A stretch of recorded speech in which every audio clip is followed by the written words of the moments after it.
전자계약 2주차 첫 번째 시간 벡터의 곱셈에 대해서 설명을 하겠습니다. 우리가 앞에서 벡터의 표현, 벡터의 덧셈, 뺄셈까지 배웠습니다.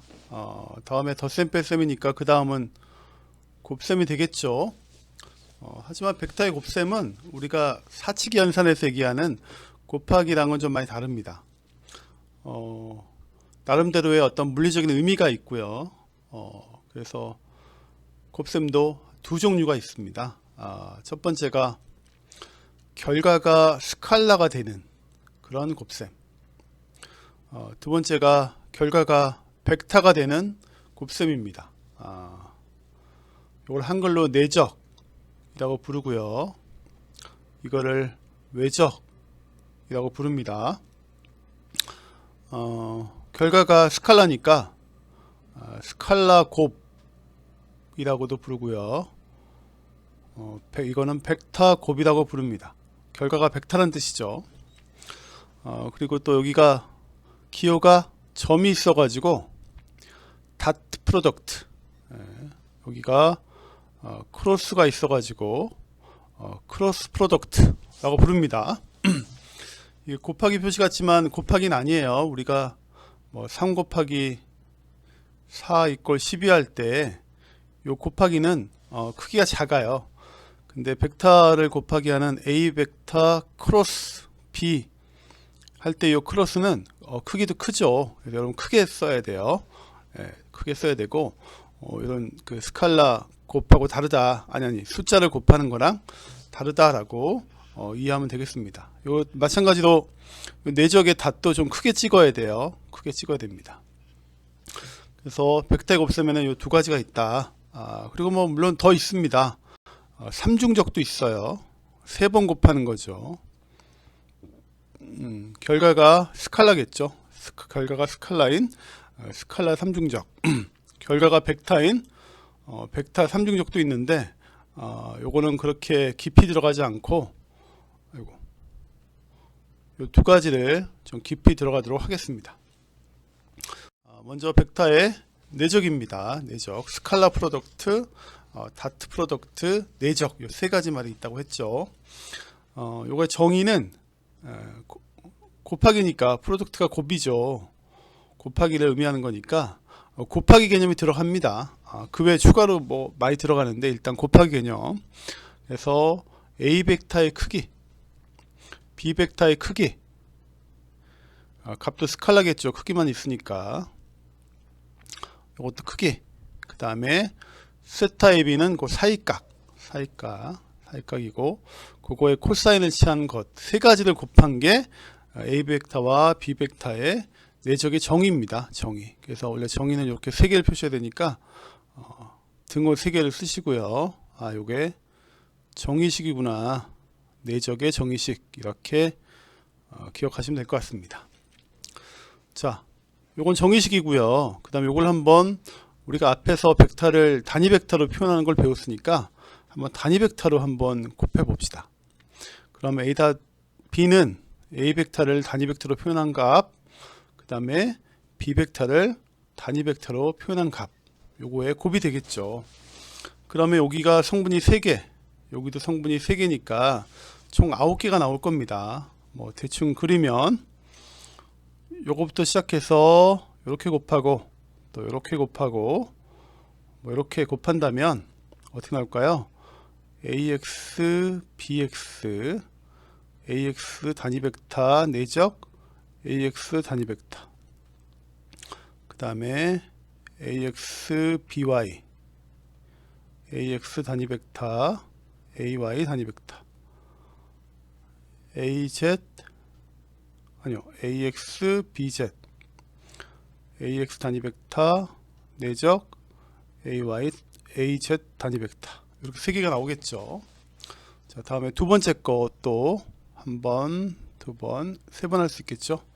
그러면 이번엔 AY, BX, AY 단위 벡터, AX 단위 벡터, AY, BY, AY 단위 벡터, 내적, AY 단위 벡터, AY, BZ, AY 단위 벡터, AZ 단위 벡터. 자, 마지막 AZ, BX, AZ, BY, AZ, BZ. 여기는 AZ 단위 벡터 내적 AZ 단위 벡터, AZ 단위 벡터 내적 AX 단위 벡터.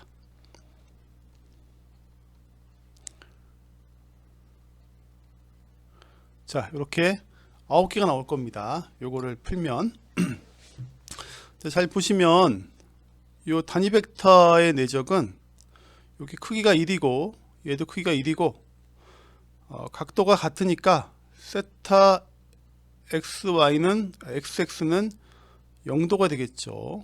그러면 코사인 0도는 1이니까 얘의 값은 1입니다. 똑같이 같은 방향의 단위 벡터를 한 이 세 가지는 1이 되겠죠. 1이 되겠죠. 자, 나머지 요것들은 크기가 1이고 얘도 크기가 1인데 서로 90도 관계를 갖기 때문에 코사인 90도를 하면 어떻게 될까요? 0이 되겠죠. 0. 그래서 코사인 90도를 하면 0이 됩니다. 그럼 얘도 없어지고요. 얘도 90도니까 없어지고, 얘도 없어지고, 얘도 없어지고, 얘도 없어지고, 얘도 없어지고. 자, 그러면 남는 건 뭐만 남을까요? AX, BX 더하기 AY, BY 더하기 AZ, BZ. 이렇게 구할 수 있다. 자, 벡터의 내적을 구하는 방법은 1. 내적의 정의식으로부터 각각의 크기를 구하고 사이각을 구한 다음에 코사인을 취하는 방법. 2. 각각의 성분 벡터끼리 벡터 단위 각각의 성분의 성분값들을 그 각각의 축에 대해서 곱한 다음에 세 가지를 더하는 방법. 이렇게 두 가지가 있을 수 있습니다. 자, 한번 실습을 해봅시다. 내적을 구하는 문제인데 이렇게 돼 있어요.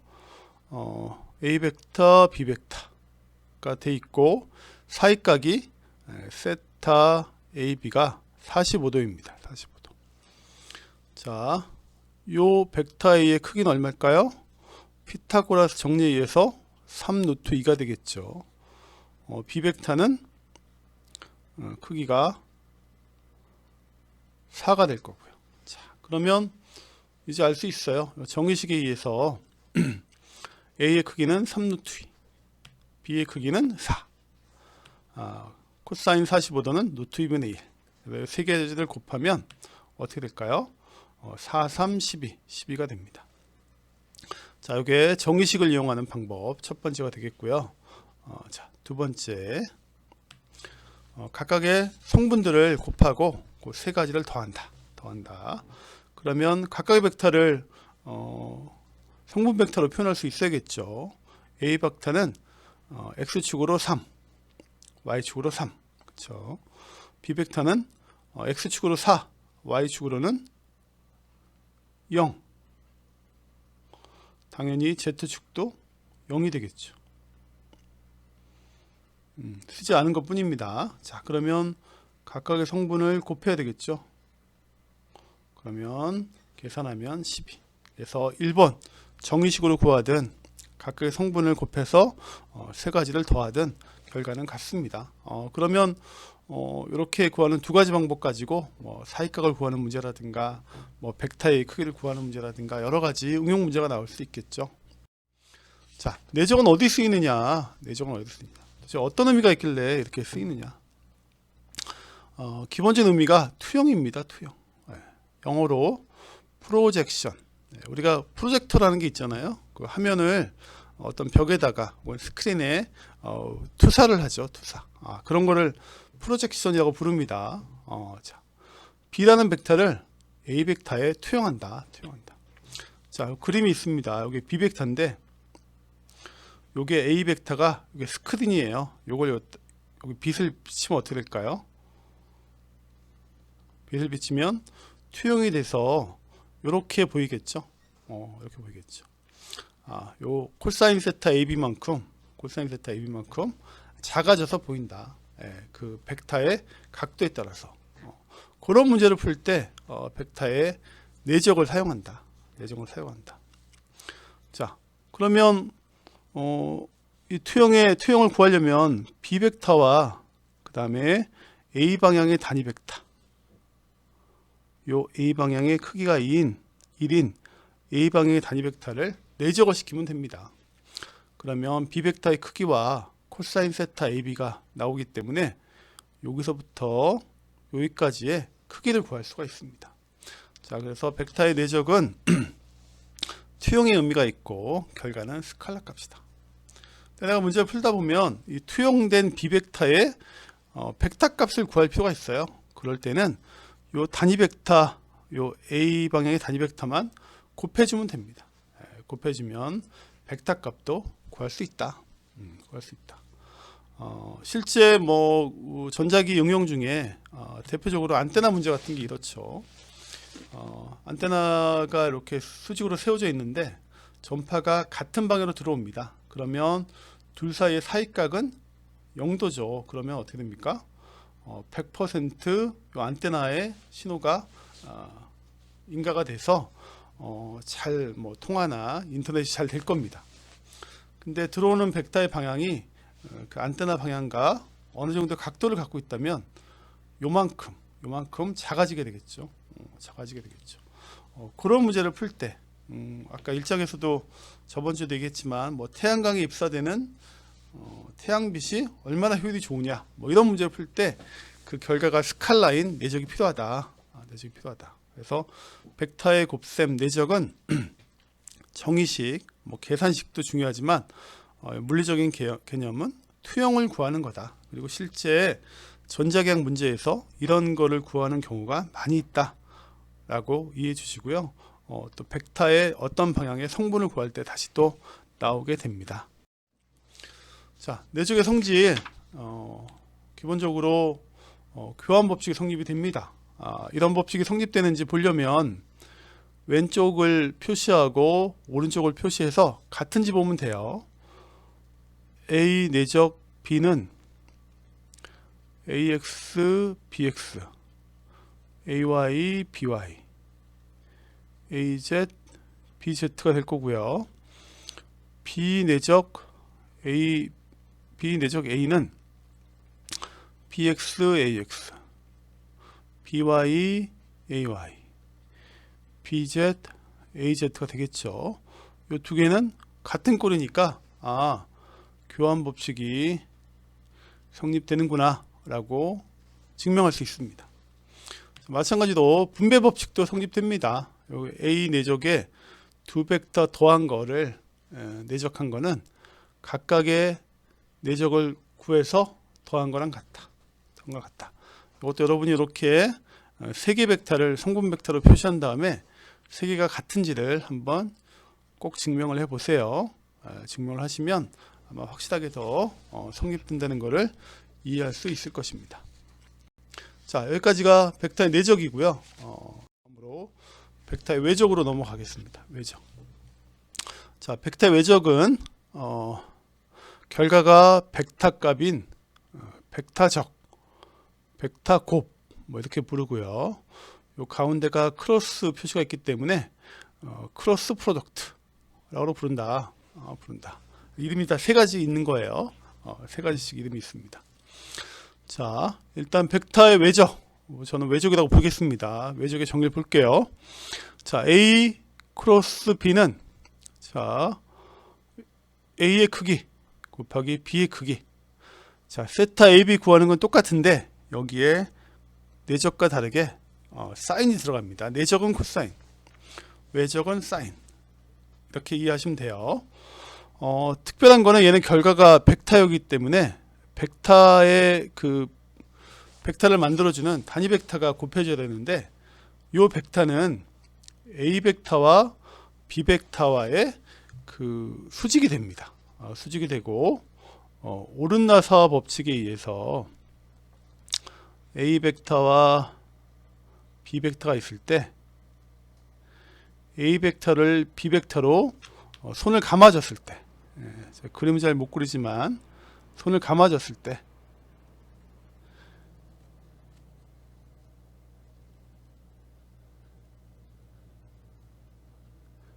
이렇게 손이 표시가 되겠죠. A에서 B로 이 두 번째부터 네 번째 손가락을 감아줬을 때 엄지 손가락의 방향, 요 방향이 요 A 벡터와 B 벡터의 수직인 요 AM 벡터가 됩니다. 예, 요 방향을 갖습니다. 요 방향을 갖는다. 자, 요게 뭐다? 정의식이다. 똑같이 정의식. 자, 똑같이 아까 내적과 마찬가지로 또 풀 수가 있겠죠. 예, 풀 수가 있겠죠. 벡터를 각각의 축방향 단위 벡터로 더해준다. 그리고 B 벡터도 표시해준다. 곱하기 외적을 해준다.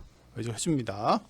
자, 그럼 또 똑같이 9개가 나올 거예요. 나오는데 여기서 잘 보면 같은 것끼리 곱하면 자, 크기는 1, 크기도 1. 근데 같은 방향이니까 0도. 사인 0도는 0이 됩니다. 그러면 마찬가지로 AY 단위 벡터 외적 AY 단위 벡터도 0. AZ 단위 벡터 AZ 단위 벡터도 0이 됩니다. 0이 됩니다. 자, 그런데 AX와 AY를 내적하면 각도가 90도이기 때문에 1이 됩니다. 1.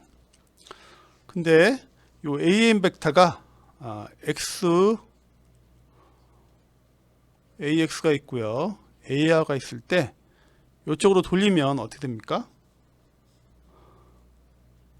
엄지손가락이 이렇게 나오겠죠. 네, 그래서 이쪽 방향으로 AM 벡터가 되고요. 요게 AZ 벡터가 됩니다.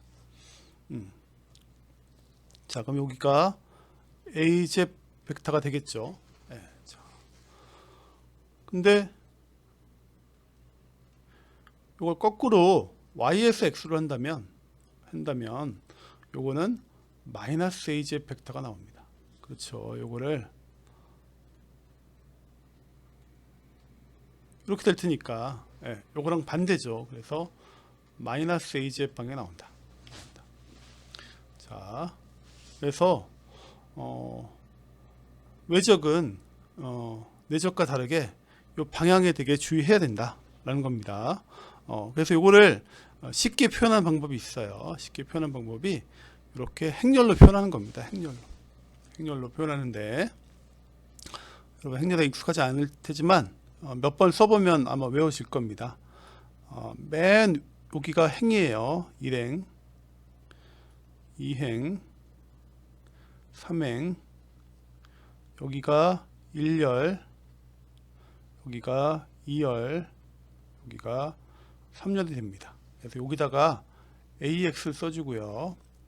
여기다 AY를 써주고 AZ를 써주고, 자, 열에다가 XYZ, 행에다가 단위 벡터 첫 번째, 자, 두 번째 AX, AY, AZ, BX, BY, BZ 이렇게 표시를 해줍니다. 그러면 요거 6개를 계산한 거를 아주 쉽게 표현할 수가 있어요. 쉽게 표현할 수 있어요. 자, 이걸 푸는 방법은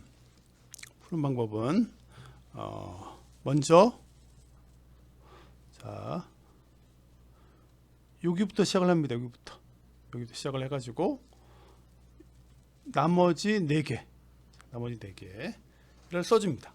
자, 이렇게 단위 벡터 써주고 AY, AZ, BY, BZ 이렇게 요걸 2x2 행렬이라고 하는데 요거는 3x3 행렬이고요. 자, 첫 번째 걸 이렇게 써줍니다. 자, 두 번째 거는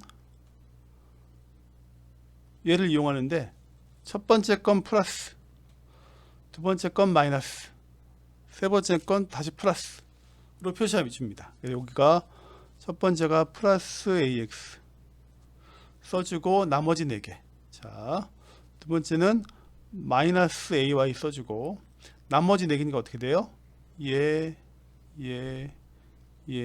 얘가 되겠죠. 이렇게 써줍니다. AX, AZ, BX, BZ. 자, 그 다음에 세 번째 플러스 AZ 써주고 이렇게 얘를 써주고 얘와 관련이 없는 행에 있는 나머지 4개 AX, AY, bx, by 이렇게 써줍니다. 자, 이렇게 하면 되고요. 그러면 이제 요 3x3 행렬을 2x2 행렬 3개로 표현할 수 있다. 자, 그러면 2x2 행렬을 어떻게 구하냐? 얘를 곱하고요. 빼기 얘를 곱하면 됩니다. 무슨 말이냐면 AY, BZ 요 대각선, 이 대각선 방향으로 곱하고 빼기 그거의 반대 대각선을 빼줘요. AZ, BY 이렇게 해주고 AX 써주면 되겠죠. 자, 그 다음에 마이너스 AY 해주고 다시 이렇게 곱하고 이렇게 빼주고, 자, AX, BZ 빼기 AZ, BX 이렇게 해줍니다. 세 번째 AZ 해주고 이렇게 곱하고 빼주고 이렇게 반대를 빼주고, 자, AX, BY 빼주고 AY, BX. 자, 이렇게 하면 행렬을 구할 수 있습니다. 이게 행렬을 구하는 일반적인 방법인데 좀 어렵더라도 한번 연습을 해서 꼭 자기 걸로 만드세요. 벡터 행렬을 구하는 문제는 앞으로 벡터를 외적을 행렬로 구하는 문제는 앞으로도 많이 나옵니다. 자, 외적의 방향 다시 한번 정리할게요. 아까 제가 손으로 그 사람 손가락을 그렸는데 실제는 이렇게 그립니다. 좀 예쁘게 보면, 자, A 벡터에서 B 벡터 방향으로 요 손가락 4개를 말아줘요. A 벡터에서 B 벡터 방향으로. 그랬을 때 엄지의 방향이 AM 벡터가 되고 그게 외적의 방향이다. 자, 이거를 오른손 법칙이라고 합니다. 오른손. 자, 이거 똑같이 오른 나사가 있죠. 오른쪽으로 돌렸을 때 나사가 안으로 들어가는 나사, 그걸 오른 나사라고 그러고요. 대부분의 나사는 다 오른 나사입니다. 여러분, 오른쪽으로 돌려야지만, 시계 방향으로 돌려야지만 나사를 바꿀 수 있어요. 반대로 하면 풀리겠죠. 자, 근데 만약에 반대로 하면 어떻게 될까요? B 크로스 A를 하면 손가락 방향이 반대가 되니까 이렇게 되겠죠.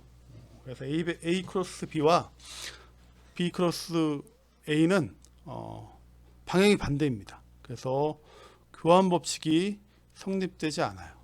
하지만 크기는 같죠. 크기는 같고 사인 세타 AB의 크기가 같으니까 크기는 같고 방향만 달라요. 그래서 이거를 NT 커뮤터티브라고 불러요.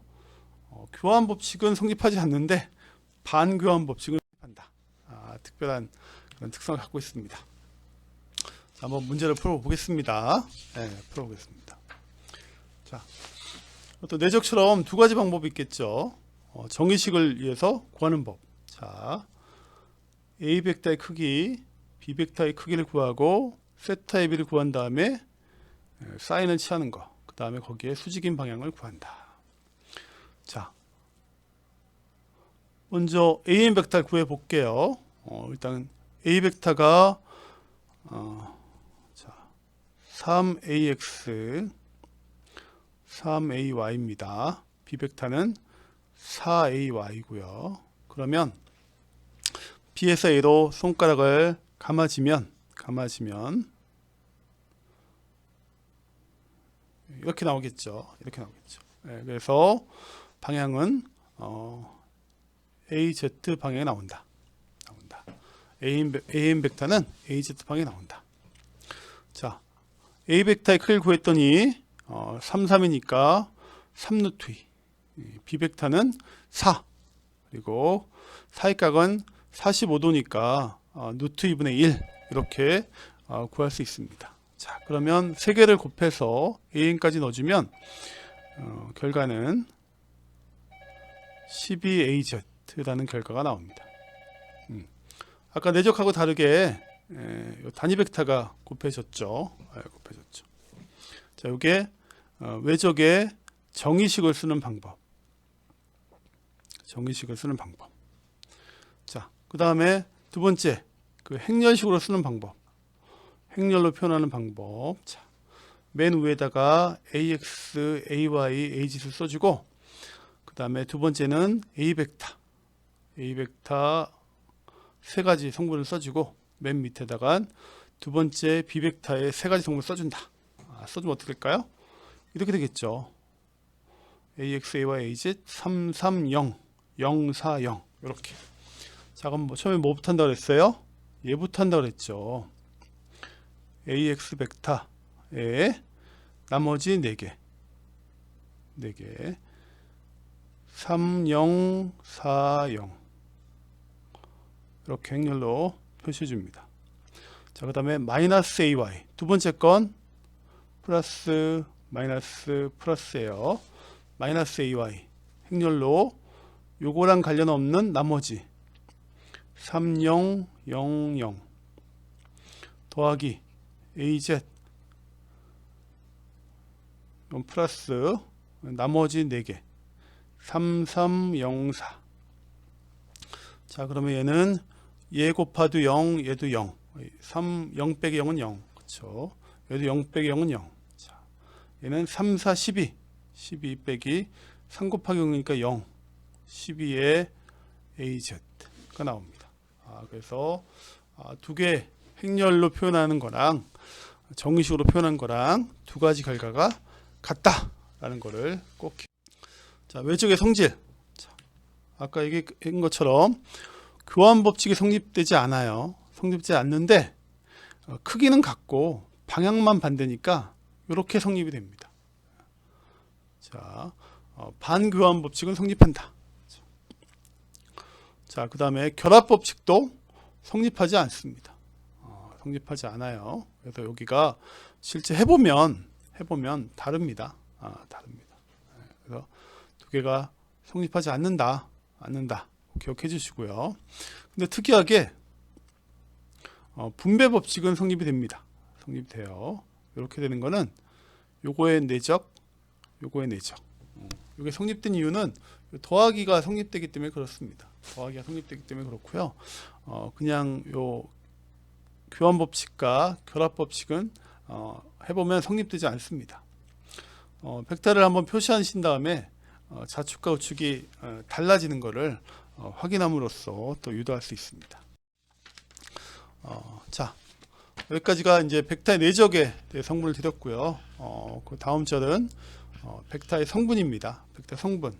아까도 얘기한 것처럼 벡터의 성분은 내적을 이용한다.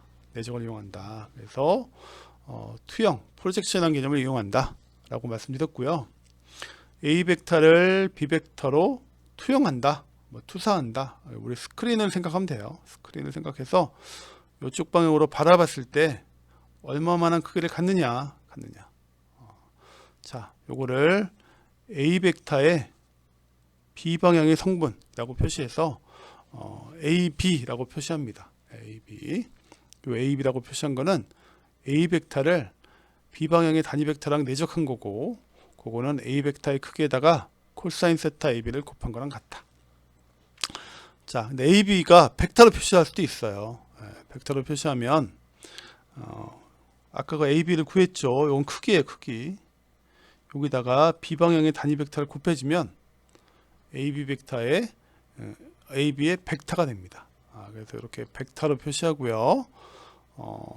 내적에다가 단위 벡터를 그냥 곱해주면 된다. 요거는 벡터 값이 나온다 라고 이해하시면 될 것 같습니다. 자, 벡터의 성분은 결국 내적을 잘 이용하느냐 문제입니다. 외적은 자기장할 때 많이 나오고요. 실제 전기장에서는 내적 개념이 주로 나오기 때문에 내적을 잘 이해할 수 있어야 됩니다. 책에는 예제를 하나 풀어보겠습니다. 벡터가 이렇게 표시가 돼요. 그 사이에 각도를 구하시오. 결국 내적의 특성을 아느냐라는 문제입니다. 그러면 정의식에 의하면 A 벡터의 크기, B 벡터의 크기, 그리고 세타 AB의 코사인 값의 곱이다. 라는 거죠. 그리고 이거 말고 A와 B 벡터의 내적은 ax bx ay by 플러스 az bz로 표현되니까 성분을 우리가 이미 알고 있기 때문에 이걸 구할 수가 있죠. 자, 왼쪽을 계산할 수 있고요. 그리고 A의 크기도 성분 아니까 계산 가능하고 얘도 계산 가능하니까 세타 AB는 구할 수 있겠죠. 네. 자, 그럼 먼저 A와 B의 내적은 어떻게 하면 될까요? 3 곱하기 0 더하기 4 곱하기 2 빼기 5 곱하기 1. 그렇죠. 그러면 3이 나올 겁니다. 3. 자, 다음에 A 벡터 크기는 어떻게 하면 되죠? 3의 제곱, 4의 제곱 더하기 1의 제곱을 하면 되겠죠. 아마 루트 26이 나올 겁니다. B 벡터의 크기 0의 제곱, 2의 제곱, 마이너스 5의 제곱 루트 29가 나온다. 자, 코사인 세타 AB는 A와 B의 내적 나누기 각각의 크기를 구하면 어떻게 될까요?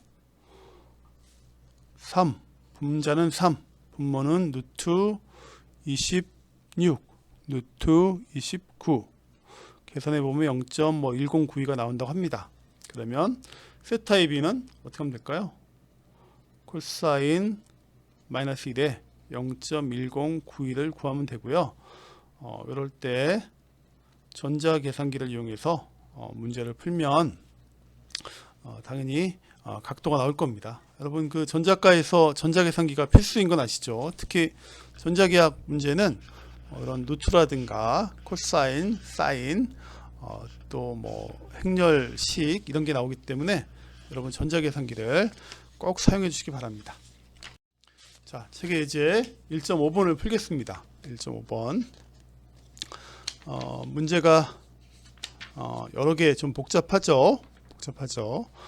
우리 P 벡터가 주어지고요. P 벡터가 주어지고 그 다음에 Q 벡터가 주어지고 R 벡터가 주어졌습니다. 제가 이렇게도 표시했지만 여러분 이렇게 표시가 되어 있으면 이게 P 벡터가 EAX 벡터 빼기 AZ 벡터구나 라고 표시할 수 있어야 돼요. Q 벡터를 이렇게도 쓸 수 있지만 저번 시간에 한 것처럼 EAX 벡터 마이너스 AY 벡터 EAZ 벡터로 표시할 수 있어야 되고요. Q 벡터는 EAX 3AY 플러스 AZ 이렇게 표시할 수 있어야 됩니다. 자, 첫 번째 문제 A번 문제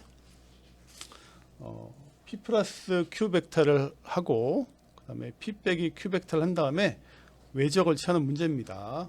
이거를 뭐 그 가로 순서대로 해도 돼요. 해도 되는데 요거를 한번 일단 먼저 계산을 해 봅시다. 요거를 계산하고 그 다음에 요걸 계산하고 마지막에 외적을 구할 수도 있지만 복잡하니까 한번 요걸 좀 그 벡터의 외적의 성질에 의해서 풀어 봅시다. 자, 그러면 얘는 이렇게 풀 수 있겠죠. 더하기는 교환, 결합, 분배 법칙 성립이 된다고 했으니까 그 P 벡터와 P-Q 벡터를 외적한 거, 그 다음에 더하기가 있으니까 요 더하기가 요 더하기죠. Q 벡터를 P 빼기 Q와 외적한 거 라고 표시할 수 있고요. 얘를 다시 쓰면 PP, PQ가 되겠죠. PP, PQ 이렇게 나올 거고요. 얘는 QP 외적, QQ 외적이 될 겁니다.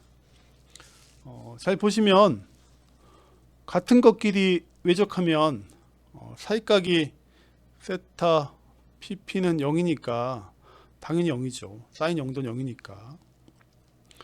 그러면 얘도 0입니다. 0입니다. 그러면 남는 건 PQ와 QP만 남는데 교환 법칙이 NT 커뮤터티브가 성립된다고 했으니까 얘를 뒤집으면 이렇게 QP를 한 다음에 그 2배를 하면 되겠죠. 2배. 그러면 외적 한 번만 취하면 됩니다. 이렇게 푸는 게 좀 더 간단하겠죠.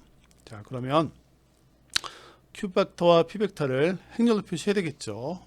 첫 번째에다가는 단위 벡터, 두 번째에다가는 Q 벡터 E-1, 2, 그 다음에 세 번째에다가는 P 벡터 E, 0, -1을 넣어주면 아까 한 것처럼 AX에 대해서 풀고 AY에 대해서도 풀고 AZ에서 이렇게 각각 풀어서 계산하면 결과를 얻을 수 있습니다. 이거 실제 푸는 거는 책의 값이 있으니까 여러분이 한번 꼭 해보세요.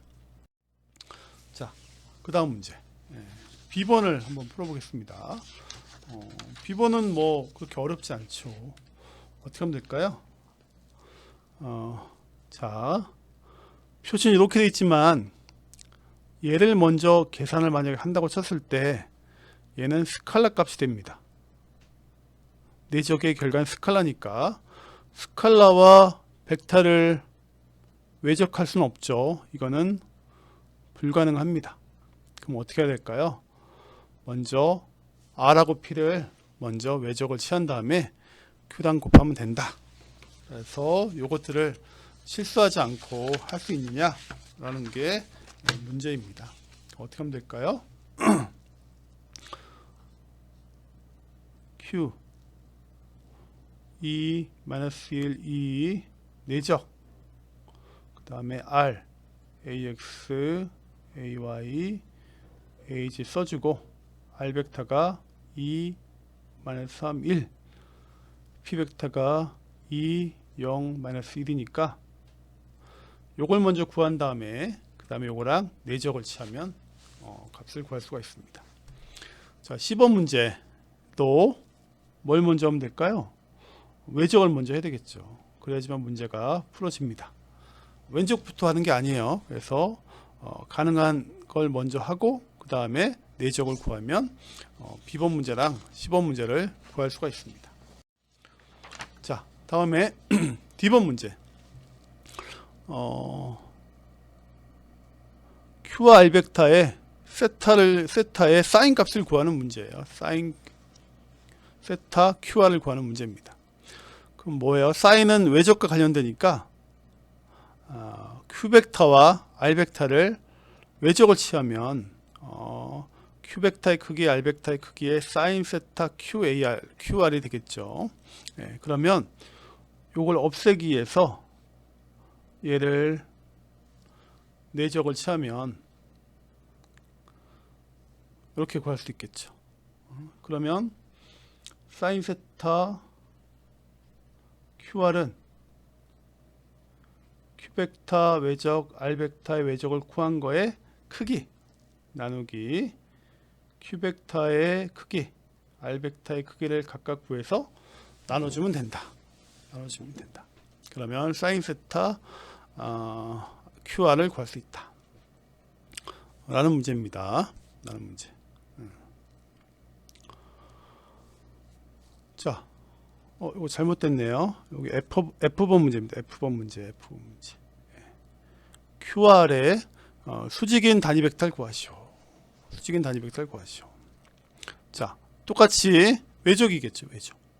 아까 D번 문제에서 AN을 없앴는데 이번에 AN을 없애면 안 됩니다. 요거를 구하는 문제니까